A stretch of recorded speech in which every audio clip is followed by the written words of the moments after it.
Thank you, Chair.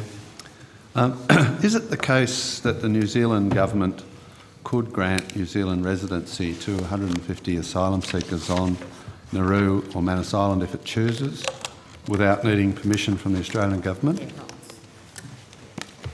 Senator, is it the case that New Zealand could grant residency to 150 asylum seekers on Nauru and Manus if it chose to, without needing Australian government permission? Yes. And couldn't it also do this without the need for permission from the Nauruan government or PNG government? I wouldn't care to speak. You asked about the Australian government, but yeah. I wouldn't care to speak about what New Zealand would do with regard to its migration law or its relationships with third parties. No, but I would assume so. Anyway.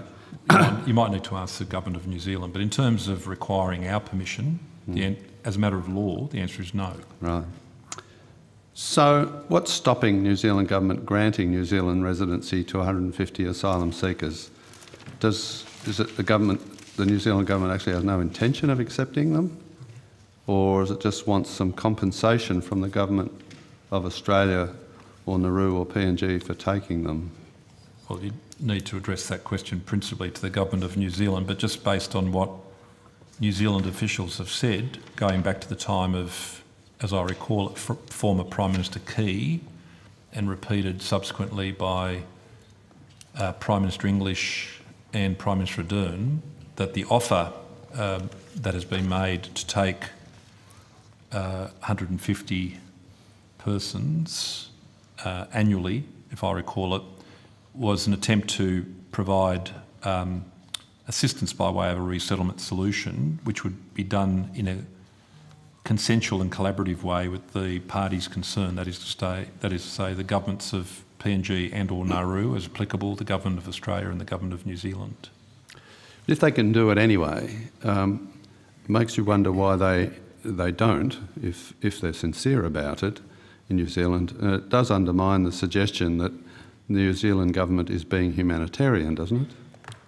Well, I wouldn't care to comment on any imputations or motives that you might be seeking to attribute to the government of New Zealand by way of the premise of your question. All I can refer you to, Senator, are the public statements made, which have been received with gratitude by the Australian government over a number of years by Prime Ministers Key, English and Ardern, that as part of a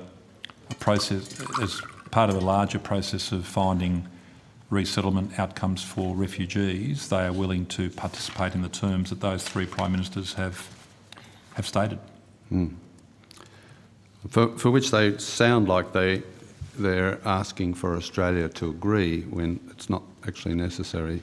So, well, all I can say again is, as a matter of law, you asked me whether the Australian government's blessing or concurrence or approval would have to be given. As a matter of law, the answer to that question is no.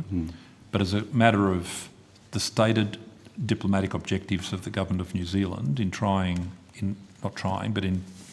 putting forward what they consider to be a constructive solution to assist in the resolution of this matter, it's been stated consistently, going back to former Prime Minister Key, that they're willing to proceed on those terms that I've just described. It's a matter of public record. Yes, I've heard their statements, all right. I just find it peculiar that they don't act, if they're humanitarian as they are purporting to be, they don't act irrespective of what Australia thinks about it. Well, perhaps it would assist you, Senator, and this committee if I just repeated the Australian government's view, which is that the Australian government, Mr Dutton, and I think from memory I'll check the records, both Prime Minister Morrison and former Prime Minister Turnbull made the point that our preference would be to focus on the execution and full implementation of the US agreement first, to provide that as a priority pathway, and that the New Zealand offer, as it's described colloquially, could only really be considered, and Prime Minister Morrison has restated that, as have other ministers of the government in recent days, the New Zealand offer could really only be considered in the context of this Parliament dealing with the legislation that's currently before the Senate to prevent on-travel in the circumstances set out in that bill of 2016, which is still before the Senate. All right, thank you, Chair.